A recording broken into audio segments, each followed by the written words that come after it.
Welcome to the Hypnosis NGH podcast.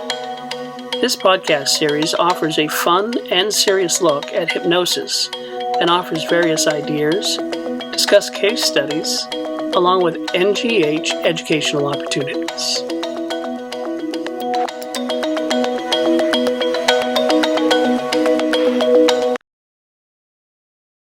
Hello and welcome to the Hypnosis NGH podcast. I'm Jeremy Bashand, Executive Director with the National Guild of Hypnotists.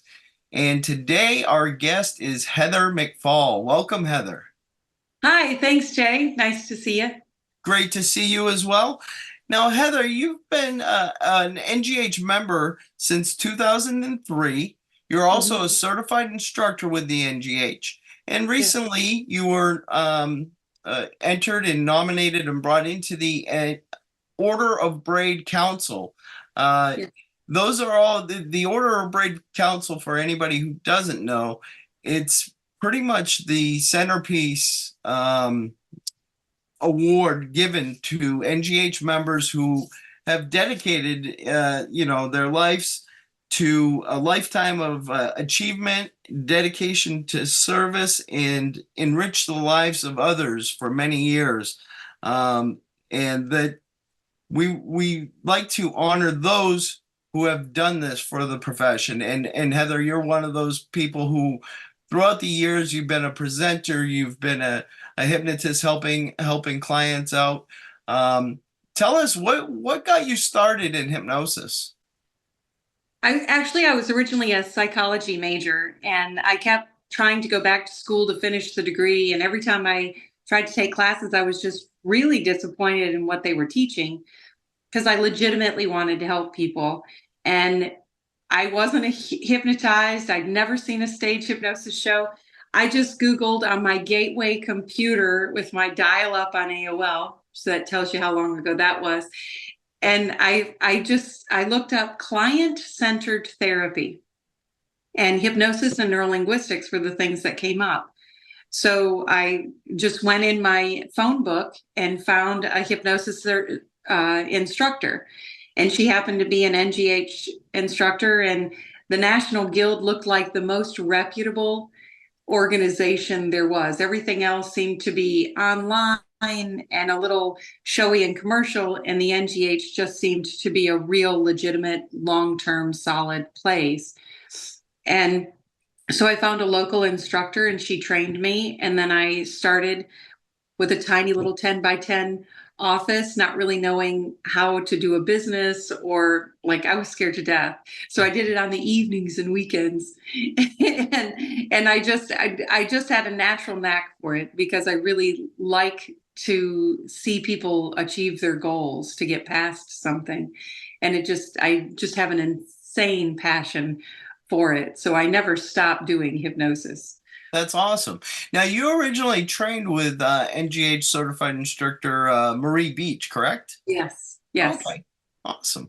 And were you located in, was it Virginia at the time? Yeah.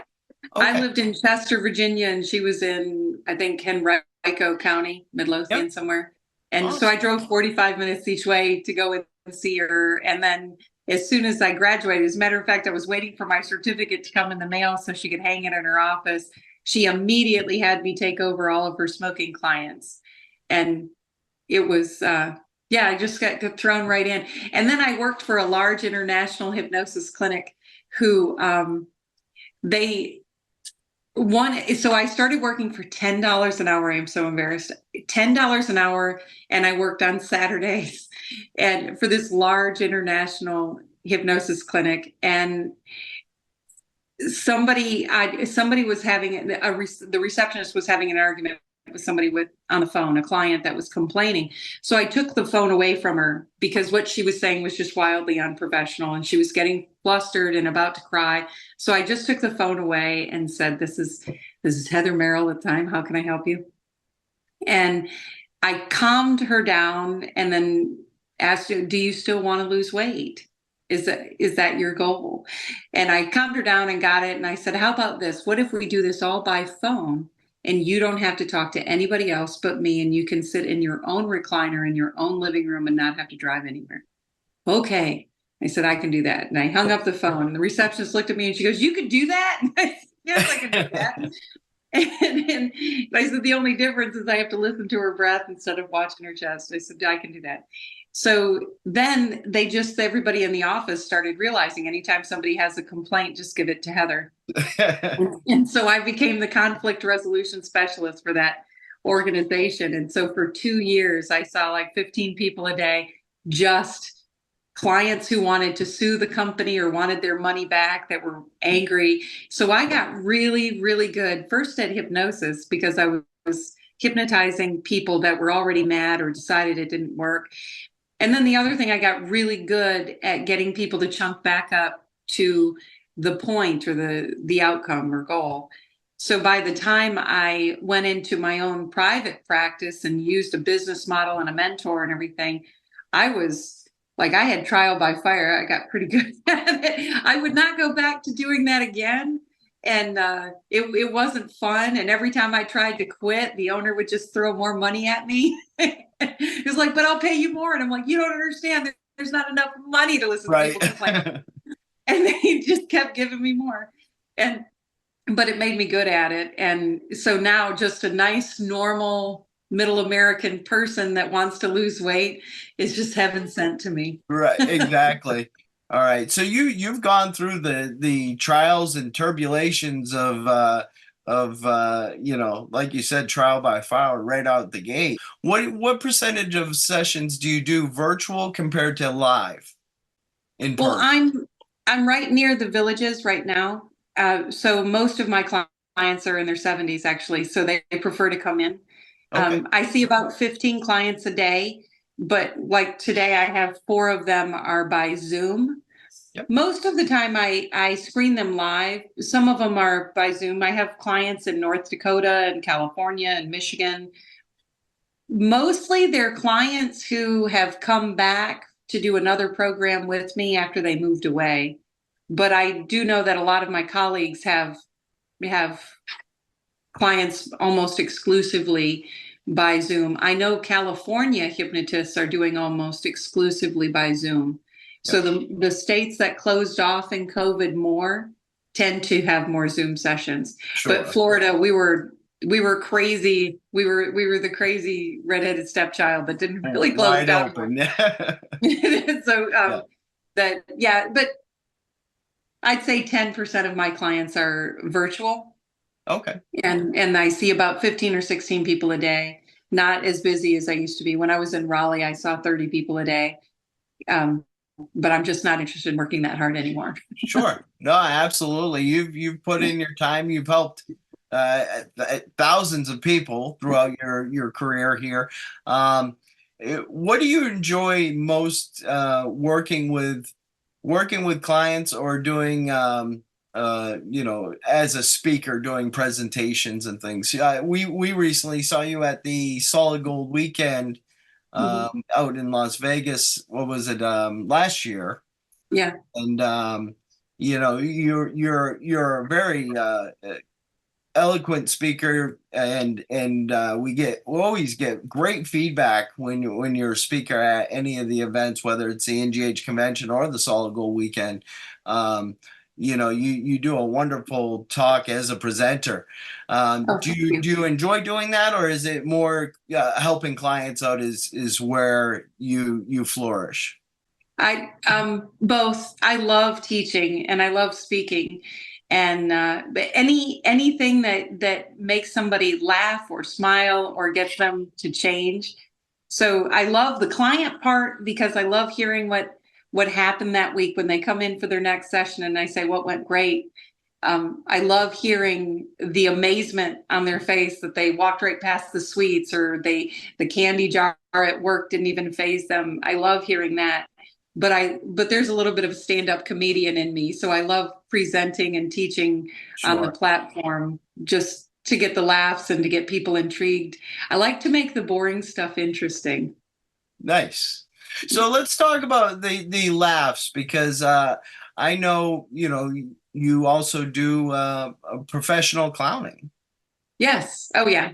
As a matter of fact, that's why I'm skidding into the guild this year on two tires, because I'm actually teaching at Mooseburger Clown Camp, which is a clown. It's literally camp. It's at like a summer camp. Everybody stays in cabins, and it's a week long, and it's an intensive clown coursework camp, taught mostly by ringling clowns.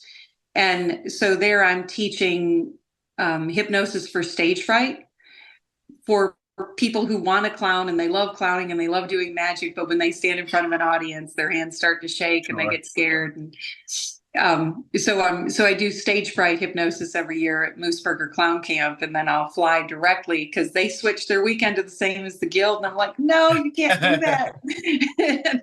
So I'll fly straight from Minneapolis to Boston on the weekend. You're gonna split your time there. You're gonna do you're gonna fly on Friday into the conventions right after your presentation at the camp, huh?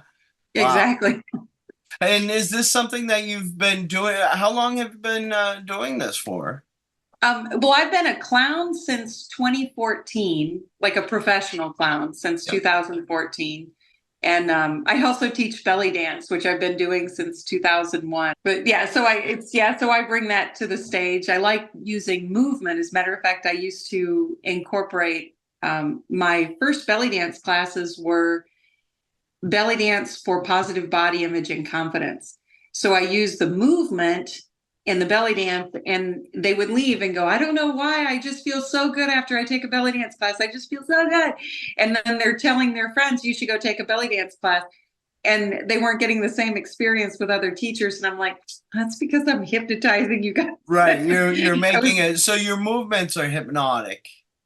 Well, yeah, but while they're moving, like while they're stretching, I'm like, imagine pushing all of that stress and tension out of your body, and you can just let it go, and building up their image and making them love their body and seeing themselves. So I do a lot of visualization of seeing themselves on the stage, and they just thought I was being funny and silly. But then sure enough, when it comes time for a recital, they have no stage fright and they feel great. Awesome. I actually, when I was doing my I recently retired from coaching wrestling, I did the same type of things. You would always give I always gave positive suggestions, whether it's in practice or in matches, and the kids didn't really, click onto that, but you could see the change in them. And I had parents come up to me and they're like, all right, my kid is going out for wants to go out for this now and is more confident. And I'm like, absolutely, because not only am I teaching the fundamentals, but I'm also working with their mind, and it's so cool to see the change. And all they know is they really like Coach Jay. They don't know exactly Now, Heather, you're an accomplished author. I saw that you recently had a book signing. Just the only one I've published is A Dedicated Life, an Empath's Journey, and it has some NLP kind of modified techniques to help keep boundaries for yourself and to stay in your own identity. Okay. I'm an empath, and it tells a little bit of my story at the beginning and how an empath comes to be. And I was just at the Los Angeles, the LA Times Festival of Books at University of Southern California. And I did a book signing out there, and then I do local book signings around here. How exciting. It's fun. It was a reason to get me in there for talks, and then it got more interest than I expected. I didn't realize how many people were having the same challenge and didn't know what was happening to them. So it was pretty neat. It's been enlightening for me as well. Oh, that's excellent. That's great. So, I know August is going to be coming up. You're going to be working at your clown camp and then coming to the NGH convention. We always look forward to having you at the NGH convention. No, just come to my talk. Come to my talk if you want a little burst of confidence, or if you want clarity on getting to teaching, or if you're having trouble with, or even if you're just afraid of a client complaint, look me up, Heather McFall. Sounds great, Heather. Well, thank you very much for spending your time with us today and sharing with our members. We look forward to seeing you in August, and you have a wonderful day. Thanks, Jeremy. See you there. Thank you for listening to the Hypnosis NGH podcast. You're welcome to share your ideas for future podcasts by emailing us, nghpodcast@ngh.net.